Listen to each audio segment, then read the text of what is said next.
You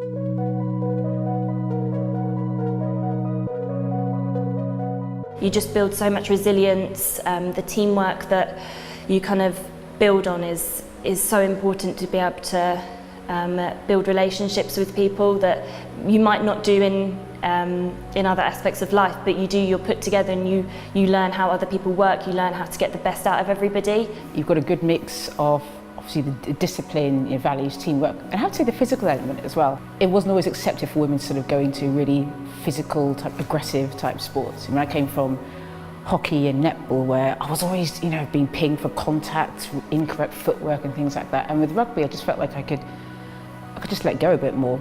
Obviously in all team sports you get that team element, but the difference between rugby is because of the physicality, you're willing to put your body on the line, and the camaraderie, the friendships that you build through that is incredible. It teaches you to be disciplined about your body, to be disciplined about the physical side, in the contact element, knowing, using that discipline and then translating it into your everyday life. There's so many values in rugby that can translate into like the world of work or into their studies, their education.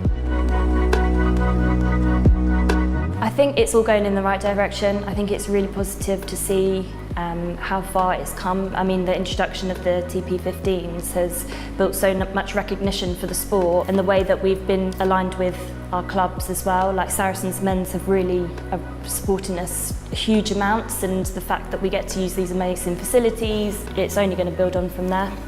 It used to be that to be an elite athlete for a woman, you had to be professional but with a small p. So you had to live and breathe like a professional athlete, but you didn't get the support financially. But it didn't mean that you performed any less than they are now. The difference is they do have that additional support, so they're not having to focus on having a career as well as a rugby career. I'm so proud to be involved in the game now, but I wish that I was 10 years younger, because in 10 years time, playing for Saracens, not just playing for your country but playing for Saracens, I feel that I could be a professional player getting paid full time to play for my club, regardless of whether you're an international or not. I feel really envious that I'm sort of coming to the end of my career, and it's too late for me, but I think it's great for all the for all the people coming through, having the opportunity to really be the best that they can be at that sport.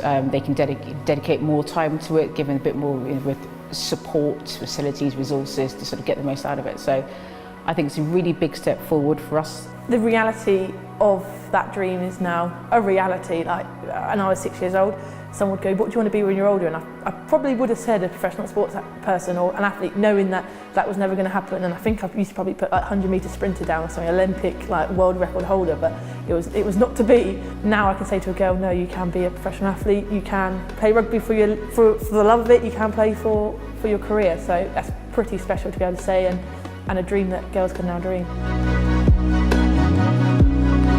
For the game to grow, the thing that has to change is sponsorship and the spectator side of it. We have to start getting more people to come and watch the game to inspire younger players, but also to get the sponsorship element, because without the sponsorship, we're not going to have that additional funds to make sure that our players can be truly professional. Saracens obviously is a big community club, and we want to encourage spectators to want to come and watch the men's games, but also the women's games, and that's something that I think we can keep pushing on.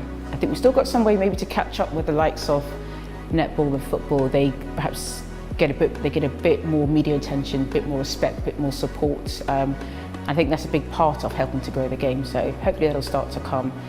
Already you're starting to get a lot of the big name rugby journalists talking about the women's game a lot more and bring the game to their readership who perhaps wouldn't usually have a vested interest in women's rugby. So I think it's many things. It's about women's rugby growing its own audience and its own sort of fan base, but also sort of trying to get buy-in from other groups as well.